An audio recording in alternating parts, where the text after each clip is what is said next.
Hello all and welcome back to my channel. I am Rebecca Bhattacharya and I will be continuing with my deep learning playlist. So in this lecture I am going to tell you about the variables in Python. In my previous lecture I have already told you about the basic things, that is the print statement and the input statement in Python. So I will in this lecture I will be telling you about the basic about the in-depth definition and the variables in Python, why the variables are required in Python, and the various operation in variables. So if you like this video, please give a thumbs up and subscribe to my channel. So let's start with the first line of code, that is a is equal to 15. Now this a is actually a variable. Now you can write this 15 without this variable also. You can write like this also, but if you write this 15 without the variable a or any other variable, then in that case the Python interpreter will allocate a memory location in the computer or in your laptop. So it will allocate a memory location, and now we all know that our mind cannot remember numbers easily, but if we want to remember words, then we can remember it easily, right? So in that case, suppose we have to remember the computer memory, then it will be very difficult for us, because today's PC or laptop size are 64 bits. That is, mine is 64 bits. Your can be also 32 bits also. So in that case, the laptop or the PC size is so huge. So if we have to remember that entire number, then it will be very difficult for us. So if we write this 15 without any variable, then in that case we have to remember in which memory location this number has got saved, and the number of that, and the location of the memory location, which is a number. We have to remember the entire number, and every time we execute the program, like every time if we run this cell, this address will keep on changing. That is, the memory location address will keep on changing, and if it keeps on changing like this, we have to remember the entire number every time the number will change, and we have to remember those numbers. So it will be very difficult for us in order to remember the entire number, because for 64 bits we have to remember the hex code of 64 bits, and from that hex code, in which memory location that number has got saved, we have to remember that particular memory location's hex code. So it will be very much difficult for us, and it will be very complicated for us. For this reason we choose a variable, and this variable is nothing but a name in which we store this number. So the variable or the name can identify the particular memory location where the number is stored. And suppose if I write like this as a is equal to 15. So a is equal to 15. So if we write like this, so this number 15 will get stored in the variable a, and this variable will get associated with some memory location when our program will get executed. Suppose if we run this program, so we have run this program. Now after running this program, this variable a will get associated with some memory location in our laptop or PC. Now we do not have to remember the number or the hex code in order to identify our input data. or the number. In this case we can only remember the variable name, that is a in my case. So this is actually the importance or the usefulness of variables. That is why we use variables in any programming languages. Now I have written like this as a is equal to 15. Now if you want to find what type of data I have given or I have stored in the variable, then you can write like type a. Now if you run this, I have already told you, that is you can run this by this run button or by the control plus hit enter, that is control and enter. So you can see here that it is giving the output as int. So the type of the data that I have stored in the variable a is an integer. So I have stored an integer, that is 15, in my variable a. Now suppose I am changing this 15 to something 7.1. Now if we want to find what type of variable now I have stored, what type of data I have stored in the variable, you can again run this and you will see that yes, this is float, because I am storing a decimal number or a float number in the variable a. So this is actually a float. Now if you change this to, suppose I am enclosing it in a single quote, that is single quote 7.1, and then I want to find what type of input I have now stored in the variable, then I will run it and it will give the output as string. Why string? Because although it is a number, that is 7.1 is actually a decimal number or a float, but since we are enclosing it in a single quote, so the Python interpreter will identify this input data as a string. So whenever you are enclosing something within a single quote or a double quote, it also works in Python. Whenever you are enclosing something within quotes, that is single quotes, then the Python interpreter will identify it as string, will take the input data as string.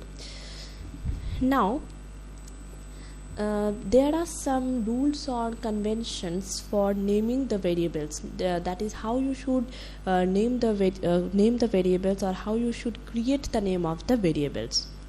Now suppose I want to change this as 1a. Now remember one thing, that variables cannot start with a number. Like you cannot write as 23 123a or 78a. You cannot write the variables which start with a number. You cannot create any variable starting with a number. You can write like this, that is underscore a. Variables can start with underscore. So underscore a is equals to 7.1 enclosed within single quotes. If you run this, then yes, this is giving the same output as str, so it is not producing any error. But if you write like this, it will not work. So you can see here that it is given as invalid syntax. So this the naming of the variable is not correct, because variables cannot start with number. Now again, if you want to give underscore in between, you can also give it like this, a underscore like name. So you can also, if you run it, then it will produce the output as str again, so it will not give any error. So you can use underscore in the beginning or in the middle also. But underscore a underscore name, if you want to write as a underscore any number 1, you can write like this. So again it is not producing any error. But if you want to start the variable with a number, then it will not work and it will produce an error. So these are some of the rules and conventions of creating the variable. You should remember it, otherwise it will produce some unnecessary errors. Now suppose, let me write another example as a is equal to 5. Now I am storing the integer 5 to the variable a. Again, let me take another integer as name is equal to Rebecca. Now I am storing this Rebecca, which is a string, since I have enclosed it in single quotes, so this is a string. I am storing this string to the variable Rebecca. Now I want to print name plus a. Now if I want to print name plus a, let me run it as control enter. Yes, so this is producing an error. So what is the error? Now Python interpreter will point the line where your error has occurred. So you can see here that it is pointing with an arrow to line number 3, that is print name plus a can only concatenate string to string. So this is actually the type error, as you can see here. So the Python, this is actually the name variable is storing a string, and the variable a is actually storing a integer. So Python interpreter cannot concatenate an integer with a string. So you have to convert this number, that is the number 5, to a string also in order to concatenate. So a string cannot be concatenated to an integer. A string can be concatenated only with a string. So I am changing the variable a, the type of the input data 5 to a string. So let me change it to str. So this is called typecasting, that I have already told you in my previous lecture. So I am just changing the type of the variable a from integer to string, or I am just typecasting the variable a. Now if I run this, yes, so this is producing the output as Rebecca 5. So there is no error in this case, because I have already typecasted the variable a and I have converted the integer 5 to a string. So now it is concatenating the string Rebecca with the string 5, and it is giving the output as Rebecca 5. Now let me show another example to you. Let us take another variable as v1. Suppose I am taking another variable as v1 and I am giving the input as 30. This is, suppose the 30, I am giving an integer 30 and I am storing it in variable v2, and again I am initializing another v2 and I am storing it in 11. Now 30 I am storing it in v1, variable v1, and 11 I am storing it in variable v2. And suppose I want to perform the mathematical operation. Suppose I want to perform v1 plus v2. Now if I run this, then yes, 30 plus 11, 41. So it is producing the output as 41. So it is performing the addition operation. It is adding 30 with 11 and it is giving the output as 41. Now if I want to write like this, that is v1 minus v2, I am subtracting 30 from 11 and I run it, then it will produce the output as 19. So these are the mathematical operations. Again, suppose I want to multiply 30 with 11. So I will multiply it and I will run it. So 30 with 11 is 330. Now suppose you want to find the exponential. or the 30 raised to power 11. Now the exponential operator is double multiplication.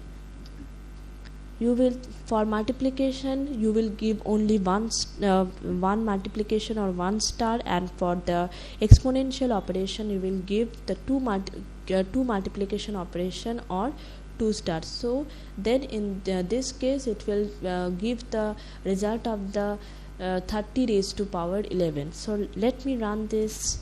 Yes, so this is the output of 30 raised to power 11. Now let me perform the division operation. Now 30 divided by 11, if I run this, it will produce the output as 2.72727. So it is actually giving the output as a decimal number or a floating number. Now if you want to display only the integer part of this decimal number, that is, you want to display only the numbers that are present before the decimal point, then you will give another divide sign, and it will perform the float division, that is, it will show only the numbers that are present before the decimal point, and it will not show the numbers that are present after the decimal point. So it will give the output as 2. So let me run this. So control enter. So yes, so this is the output that is generated from the float division. So if you give a single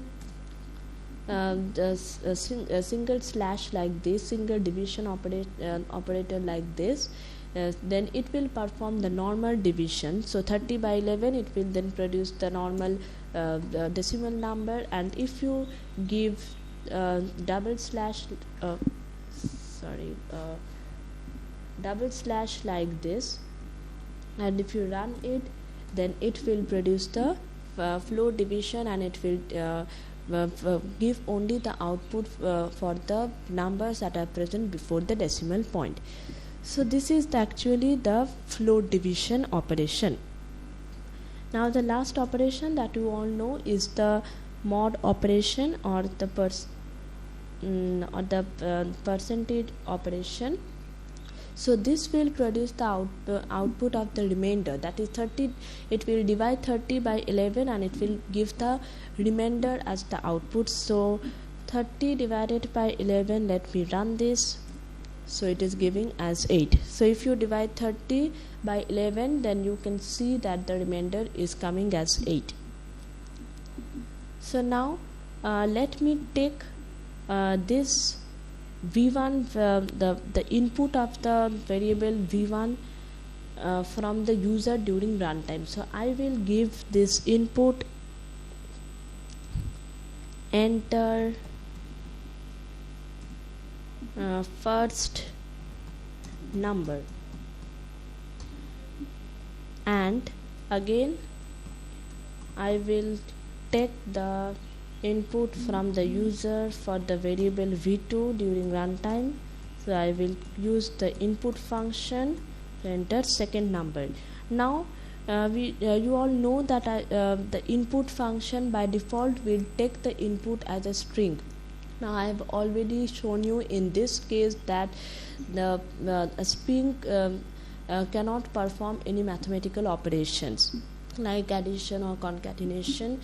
So the concatenation you can perform with two strings, but in order to perform the mathematical operations like addition, subtraction, division, multiplication, you need to have an integer. But since the input function takes the input from the user as a string, so this is by default it takes the input as a string. So you have to typecast it again to int, and you will give here again, you will typecast the variable v2 also to integer. And now I have typecasted both the variables v1 and v2 to an integer. So when the Python interpreter will take the input from the user as as the first number and the second number, then it will, after taking the input from the user, it will convert it to integer, because I have already typecasted it with int and int for both the variables. Now let me write all the operations that I have shown to you. v1 plus v2, let me copy this. The next operation will be the minus or the subtraction operation, then the multiplication operation, then I have shown you the exponential operation, that is v1 raised to power v2, then the division operation, that is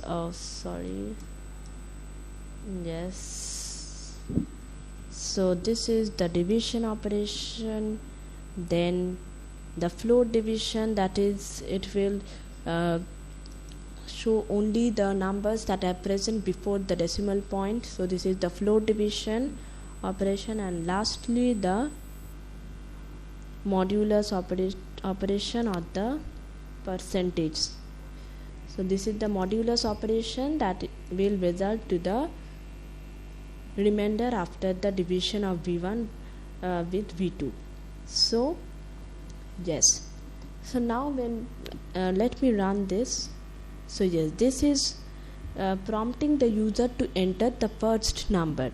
Now suppose I entered the first number as 45. I have entered the first number as 45.